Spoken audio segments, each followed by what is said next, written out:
Hola, bienvenidos y bienvenidas a nuestro programa Podcast Médico. Soy Coralí García del Instituto de Medicina Tropical Alexander von Humboldt. Hoy vamos a hablar de una nueva enfermedad que se llama la viruela del mono. Esta enfermedad se conocía desde hace algunos años, sin embargo, se hizo muy conocida en el año 2022.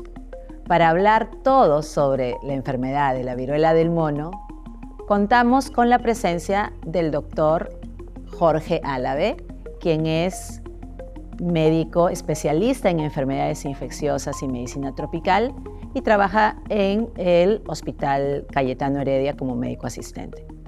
Gracias, Jorge, por estar hoy con nosotros. Y vamos a empezar con la primerísima pregunta. ¿Qué cosa es la viruela del mono? Hola, Coralí, muchas gracias por la invitación. La viruela del mono es un virus de un tipo especial que se llama ortopoxovirus, ¿no?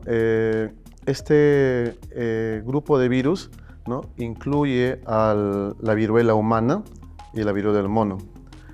Y la viruela del mono tiene una característica que es un tipo de virus DNA, ¿no? Hay virus RNA, este es un virus tipo DNA. Generalmente están como reservorios varios animales, pero quizás el que interesa mucho es que este virus puede estar en los monos o los simios, ¿no?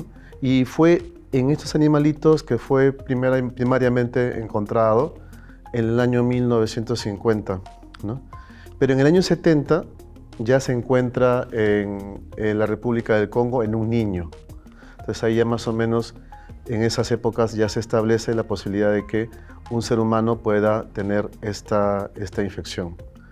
Posteriormente, en la República del Congo ha sido zonas donde ha existido casos, ¿no?, reportados en humanos, y posteriormente se ha ido a una zona de África Occidental, Nigeria, Camerún, ¿no?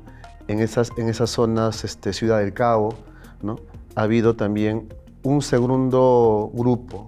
Los microbiólogos catalogan como clados. Entonces hay un clado de África Central y un clado de África Occidental. Posteriormente, lo que ha ocurrido es que se ha expandido en unos países alrededor de estos dos clados, incluso llegando hasta Sudán. Pero ha habido un hecho muy interesante entre el 2000 y el 2009, es que ha habido casos que han llegado hasta Estados Unidos, y entre el 2010 al 2019, casos que han llegado a Inglaterra y hasta Israel, pero muy pocos casos. Entonces ya se estaba viendo que de alguna forma u otra con la globalización esto podría ocurrir, ¿no? Y lo último que ha ocurrido es el año 2022, ¿no?, que ha habido casos a nivel de todo el mundo, ¿no?, que se ha originado inicialmente aparentemente en Inglaterra y en España, y posteriormente hemos tenido casos en toda Sudamérica también. Y Perú también ha tenido una alta prevalencia de la enfermedad, ¿no?, en todo el país, sobre todo en Lima. Excelente. Entonces, nos comentas que en realidad hay otra enfermedad que se llama la viruela en humanos. Exacto. Que no tiene nada que ver, ¿no?, con la enfermedad de la viruela del mono. ¿No? Aclara que la viruela en humanos ha sido casi erradicada desde varios años porque las personas en el mundo han sido vacunadas. Entonces, esta en realidad es una enfermedad que también es causada por un virus que se parece al de la viruela humana, pero es una viruela diferente que ha aparecido en estos monos originalmente y luego aparecen en humanos. ¿Cómo es que se transmite esta viruela del mono? Una de las particularidades que tiene la viruela del mono, ¿no?, es por qué motivo ahora hay más casos, ¿no? Eso, ¿no?, antes de entrar al tema de transmisión. O sea, de alguna forma, por el tipo por lo que corresponde a un mismo género, ¿no? La vacuna contra la viruela humana, ¿no? Tiene una cierta cobertura sobre la viruela del mono, pero como tú dices, ya fue erradicada. Entonces se dice que hace 40 años aproximadamente, un poquito más, el porcentaje de vacunación de personas con vacuna contra viruela humana era un 80%. Eso ha permitido de alguna forma u otra contener la posibilidad de que hubiera más casos, ¿no? No sabemos en qué intensidad, pero de viruela del mono. Actualmente, el porcentaje de vacunados contra viruela humana llega alrededor del 30%. Por lo tanto, hay una chance de que el virus pudiera aparecer, ¿no? en población humana, como hemos visto en los últimos años. El virus se transmite principalmente en contacto con animales que puedan poseer este virus, ¿no? Animales muertos también, pero uno de los mecanismos, aparte de este contacto con animales, es el contacto directo con una persona que padezca de la enfermedad, ¿no? Y estrictamente con, sobre todo, la lesión o el área donde más cantidad de virus existe, que es a nivel de las vesículas, de las heridas que se originan producto del cuadro clínico de la viruela del mono. O sea, una persona que ya está con la enfermedad, con las lesiones, en esa lesión, ¿no? hay más cantidad de virus y entonces si uno toca, abraza a la persona, puede ocurrir. También el virus está presente en saliva, en secreciones, en semen y también en secreción rectal, mucosa rectal. Y una de las cosas, un segundo, digamos, lugar que hay más cantidad de virus es la secreción rectal. Entonces, el contacto directo, ¿no? Tocando a la persona con las lesiones, pero aparte también un contacto íntimo, también puede originar la transmisión de este virus. Y la otra forma es el contacto ¿con qué? Con el material que ahí está en contacto con el paciente, ¿no? En este caso la ropa. Entonces es posible que una persona manipule la ropa de las personas que tienen viruela del mono y uno también pudiera de esa forma tenerlo. Ya nos adelantaste un poquito de que una de las manifestaciones de esta enfermedad es la aparición de pequeñas lesiones vesiculares. Pero ¿cómo empieza la enfermedad? ¿Empieza de frente con estas lesiones o hay algunos síntomas que la preceden? Esa es muy buena pregunta. Lo estándar es que empiece síntomas prodrómicos, o sea, previos a la lesión característica, es decir, malestar general, fiebre, ¿no? Y posteriormente la aparición de las lesiones. Lo diferente a la viruela humana es que la viruela del mono tiene una cosa muy particular, es la aparición de ganglios, ¿no? Puedes tener ganglios o adenopatías que son, digamos, aumento de volumen de los ganglios linfáticos en el cuello, en la axila o en la región inguinal. Aparentemente, aparecen más los ganglios cercano a la zona donde te has podido haberte infectado, ¿no? Por ejemplo, si has tenido un contacto íntimo y has tenido contacto a nivel con genitales, es posible que aparezcan ganglios inguinales, o has tenido contacto, digamos, con su rostro, ¿no? Las secreciones, es posible que aparezcan más ganglios cervicales o mandibulares.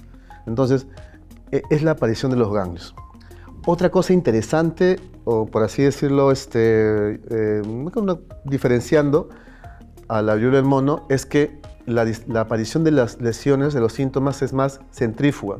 Empiezan en la zona donde supuestamente pudo haber contacto o a nivel donde inició y de ahí se va yendo hacia la periferia. O sea, es como decir, empieza desde el centro de mi cuerpo y se va después a lo más periférico de mi cuerpo, ¿no? Eso se llama, ¿no? Es que es centrífuga.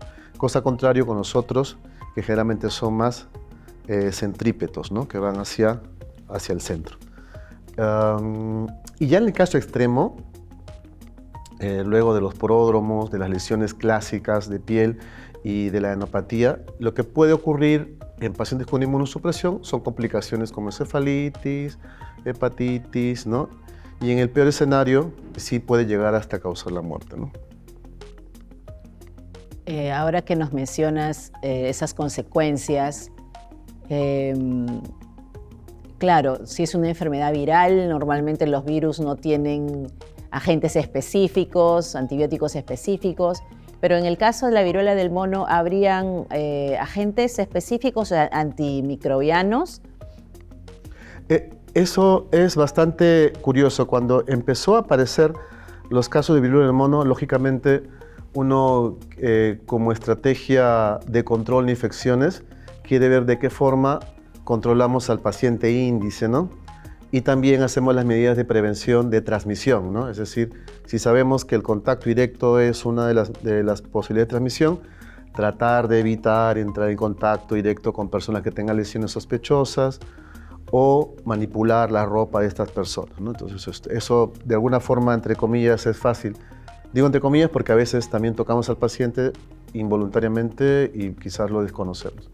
Pero esas son las medidas que... Pero en caso de control del paciente enfermo, el paciente índice, sí hay tratamiento que se ha utilizado, ¿no? Uno de ellos es el tecovirimat y el otro es el cidofovir. Y había otro que es el vindicivir, pero ese actualmente ya no se recomienda, ¿no? Al inicio sí se postuló, pero ha quedado como tratamientos el tecovirimat y el cidofovir.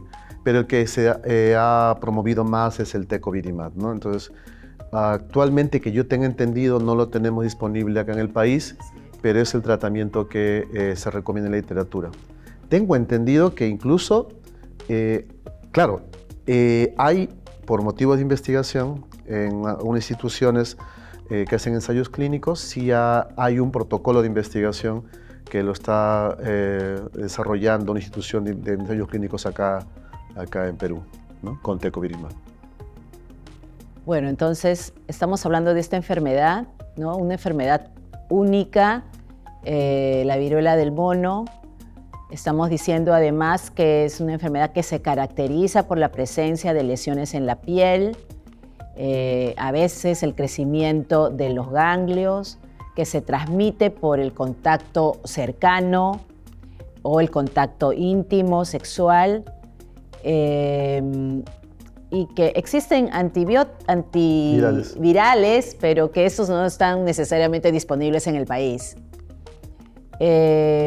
Aún así, hemos tenido, a pesar de que hemos tenido varios casos, ¿cuántos casos más o menos han habido en el Perú, Jorge? En global, este año, que quizás es el año que más nos interese, hasta el día 10 de junio, porque lo bueno es que el Ministerio de Salud tiene un seguimiento, ¿no? Entonces lo que hemos revisado, que está libre en las redes sociales, pero disculpe, redes sociales, está libre en la página oficial del Ministerio de Salud, que es la Dirección General de Epidemiología, ¿no? En la sala situacional, hasta el día 10 de junio reportan 38 casos, el del 2024, ¿no? Entonces, este año, hasta esa fecha, hay 38 casos, interesantemente, sobre todo en Lima. Y más interesantemente, en Lima metropolitana, por así decirlo, ¿no? Entonces, en Lima, en global, ¿no? Como departamento, sí, son 26 casos. Y en Lima Centro, o sea, en Lima metropolitana, los subdistritos, 25. O sea, prácticamente más es en Lima. El resto de departamentos, ¿no? Han visto que ha sido muy famoso últimamente el primer caso de viruela del mono que se ha visto en Piura, ¿no? Sí, claro. ¿Por qué hemos hecho público? Porque realmente no había casos ahí. Ahora hay un caso. Pero siempre ha sido, claro, Lima, Callao, Ica, no eran los casos que más reportaban, pero ahora sigue siendo Lima. Y una cosa muy interesante son los distritos. Entonces, aparentemente, según el reporte, ¿no? Está Miraflores, Los Olivos, San Martín, ¿no? Pero todos los distritos tienen, ¿no?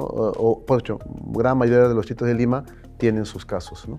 ¿Y qué características han tenido las personas que han experimentado esta viruela del mono? Una de las cosas interesantes es Prevalentemente ha sido más en pacientes de hombres que tienen sexo con hombres, es mucho más frecuente. Y el comportamiento clínico en ellos en este momento no es diferente a lo que tuvimos hace un par de años. No ha habido este año tanta severidad por lo pronto, ¿no? Es lo que se reporta, ¿no? Tampoco no se conoce muy bien el detalle, pero básicamente es que las lesiones se expanden más. Y lo otro que sí hemos visto ¿no? en el mismo hospital, ¿no? Es la sobreinfección, ¿no? Se sobreinfectan, ¿no? Y bueno, desafortunadamente pues, un paciente con inmunosupresión, ¿no? Puede ocurrir eso, ¿no? Sea con cáncer, con VIH o con alguna enfermedad inmunológica, puede suceder eso con más razón.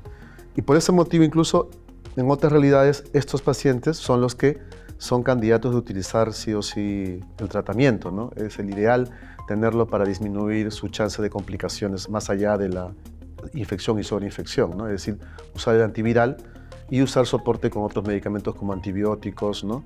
Manejo del olor, ¿no? Que puedan mejorar su estado del paciente, ¿no? Coméntanos un poquito de las medidas, ya nos has contado algo, pero en temas de prevención, si sabemos que tenemos un familiar que vive con nosotros, que ha sido diagnosticado de viruela del mono, ¿qué medidas podrían tomarse dentro de la casa? Claro, lo más importante es no estar cercanamente con la persona, ¿no? Hasta que pase el tiempo prudente que, según lo estipulado, el ministerio, y luego son 41 días, dicen, ¿no? O hasta que la lesión, la última lesión, ha cicatrizado. ¿No? Por eso los 41 días creo que es muy arbitrario. Realmente es hasta que la última lesión haya cicatrizado, es el momento en que supuestamente ya. Pero el otro punto importante, como habíamos comentado, es no exponerse a la ropa, ¿no? O al material que haya usado el paciente, ¿no? Porque potencialmente por ahí podría también uno obtenerlo. Entonces, quizás esas sean las dos medidas más importantes que uno debería de tener, ¿no? Entonces, si tenemos un paciente en la casa, sería lo mejor tenerlo aislado en una habitación, claro, ¿no? Hasta que las lesiones desaparezcan. Claro que sí. Bueno, ya para finalizar, unas palabras sobre la vacuna, porque tenemos vacuna contra la viruela del mono. ¿De qué se trata y quiénes se deberían poner la vacuna? Hay dos vacunas que están disponibles, bueno, o que se menciona en la literatura, que es la Genus y la ACAM10, ¿no? ACAM 2000, pero la que normalmente se promueve más es la Genus, porque es un virus atenuado, ¿no? Mientras la otra sí es un virus vivo activo, ¿no? ¿Qué de particularidad tiene esta Genus? Es que son 2 dosis, ¿no? Son 2 dosis. Los efectos adversos no son tan, por así decirlo, severos, ¿no? O como podrían ocurrir en el otro, que es un virus vivo, ¿no? Entonces ese sí podría traer consecuencias en personas con inmunosupresión, ¿no?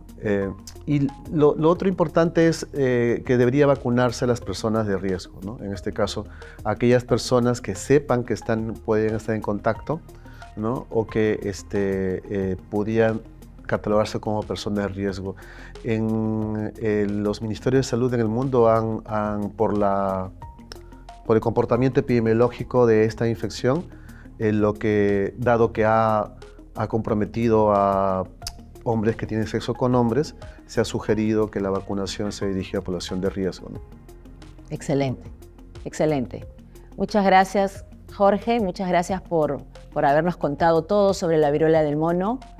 Entonces, para terminar, ¿no? Solo recordar que esta es una enfermedad relativamente nueva, que se puede manifestar con lesiones en la piel, crecimiento de los ganglios, y que en el momento no tenemos un antiviral específico, ¿no? Solamente el manejo de los síntomas, pero muy importante que esta enfermedad se puede prevenir a través de una vacuna que se puede encontrar en el centro de salud más cercano a la casa. Así que podemos vacunarnos, en particular las personas de más riesgo, ¿no? Y estamos hablando de los hombres que tienen sexo con hombres. Sin más que decirles, les agradecemos por su atención y no se olviden de seguirnos a través de nuestro canal cayetano.plus.